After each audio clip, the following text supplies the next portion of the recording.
Hey guys, in this video I'm going to be talking about the basic principles of buffing paint, why we need to buff a paint clear coat basically, and the difference between buffing paint and polishing paint. So basically how we buff the paint is after the paint we spray clear coat, let it dry for about 24 to 48 hours. During hot weather it should be ready to wet sand and buff after 24 to 48 hours, and this one's been 48 hours plus 2 days, and I'm going to go ahead and buff this one. But in this video it's not important that I buff this paint. I'm just going to be talking about the basic principle as to how buffing works and why we need to buff paint. So the basic principle behind buffing paint is we basically wet sand clear coat using different grit sandpaper here, and basically we remove orange peel and make the surface smooth to get the mirror looking reflection, to get that reflective look to it. So what I like to do is basically to wet sand, we start with 500 grit sandpaper. This one's from Harbor Freight. Usually we start with 400 to 600 grit range, and for this job I start with 500 and then I move on to 800 grit. Basically I keep as I'm wet sanding, I constantly with my left hand use this spray bottle. This is just plain water. I keep spraying water on it just like that, and I keep wet sanding with right hand just like that.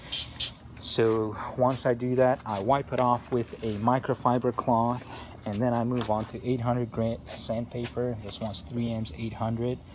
That's the second stage, and I wipe it off again with a microfiber cloth. The third stage is I move on to 1000 grit. Here's a Harbor Freight brand Warrior 1000 grit. So I move on to 1000 grit. That's the third stage for me, and I wipe it off again. There's a white residue, microscopic level, so I wipe it off with a clean dry microfiber cloth again.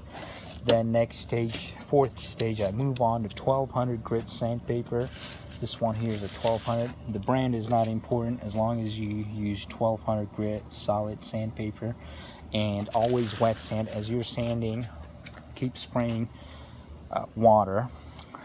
I keep spraying water. I wet sand, and as I'm wet sanding, I'm removing that orange peel. The surface of the clear coat, the paint on the car, is getting smoother and smoother. It's becoming flatter and flatter, so it's getting flat. This is a quarter panel. The color is white pearl. It's clear coat sprayed 2 days ago. This one is a quarter panel passenger side on a Nissan Maxima. It's a work in progress.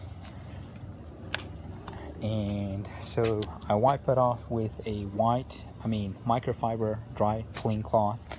And so the next stage I upgrade, move on to 1500 sandpaper, and right here I've got 3M's 1500. So I do 1500 grit, and at this point, this is for most wet sanding buffing, it could be the last stage. So 1500 grit. After this you could stop and move on to buffing, or you could do, if you have patience, if you want perfection, if you expect a showroom look, you could upgrade to 2000. Sometimes I do. If I have too much work, I just skip to 2000 occasionally. So 1 1/3 I stop at 1500. 2 out of 3 times I move on to 2000. And so the next stage, basically I wipe it off again with clean dry microfiber cloth, the residue you get from wet sanding.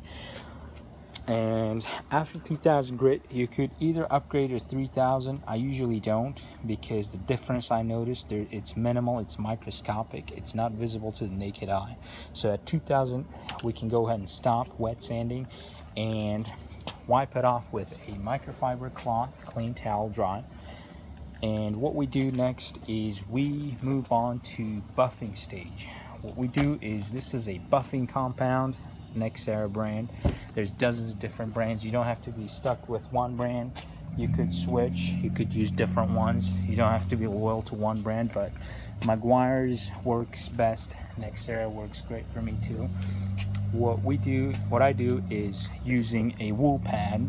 Remember, there's a difference between a wool pad. There's a buffing pad, which is usually a wool pad only, this one here, with an electric polisher, buffer polisher, and this one right here is a buffing pad.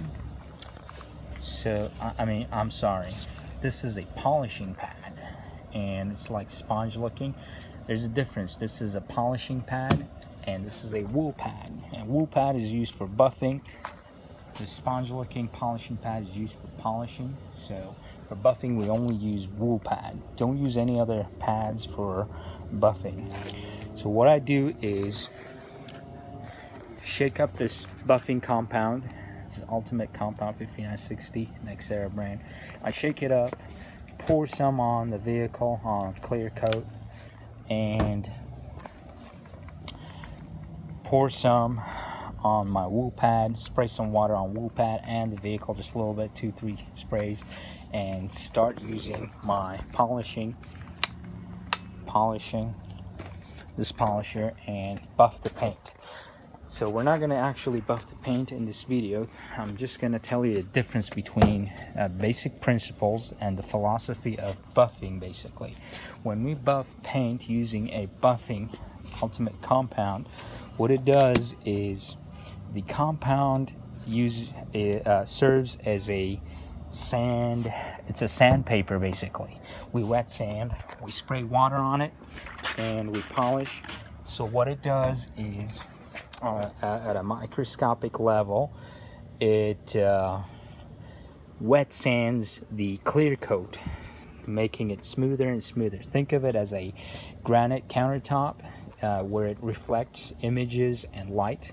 It's super smooth, but at a microscopic level it's not as smooth. It's got cuts, it's got rough edges, uneven kind of surface.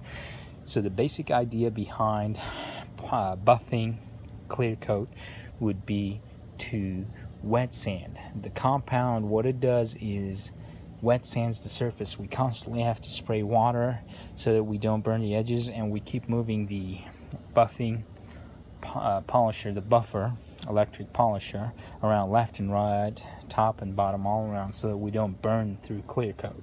So the buffing compound wet sands makes it smoother and smoother, like a granite countertop.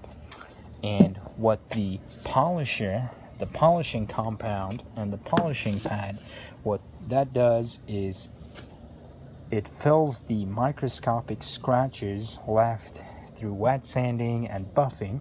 It fills up that microscopic scratches. So this is, for example, is a Turtle Wax brand I picked up from Walmart. This is a polishing compound, and this can fill the microscopic little scratches and holes left by the buffing procedure through wet sanding and all the buffing that we do. A good buffing job, for example, I did this afternoon. This one here is a little poor lighting, sorry guys, I wasn't planning on this one. So this is a buffed fender right here. I did this afternoon. This one here is a buffed paint as well. Orange peel is removed pretty much, and it can reflect light, and it does reflect your image, reflects light. So if we do a good job with buffing, polishing is usually not needed. It's not necessary, but if you like, you can always polish paint, clear coat. So there you go guys, the basic. Waxing would be a few weeks later, a few days later, usually 2 weeks plus. After car wash, we can spray some wax. Wax is a chemical formula to protect clear coat and paint basically, and this one here is Meguiar's Shine As You Dry Quick Wax. You don't have to be stuck to a particular brand, so you can just use something decent. Any brand's fine usually.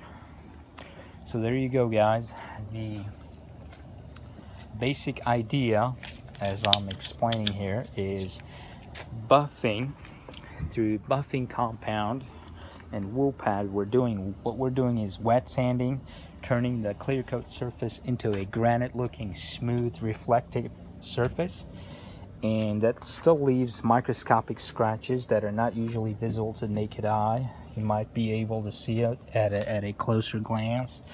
And what we do through polishing, using a polishing compound and a polishing pad, is fill up those microscopic scratches with a polishing compound. So there you go, guys. It's two different basic principles, two different procedures. A good buffing job does not usually necessarily require a polishing job. So there you have it, guys. If you like this video, if this was helpful to you, you can hit the like button. If you'd like to watch this video again in the near future as a guidance, you could hit the like button or subscribe so that you have it saved in your YouTube history so you can find it easily again. Thanks for watching, guys. Good luck, and take care.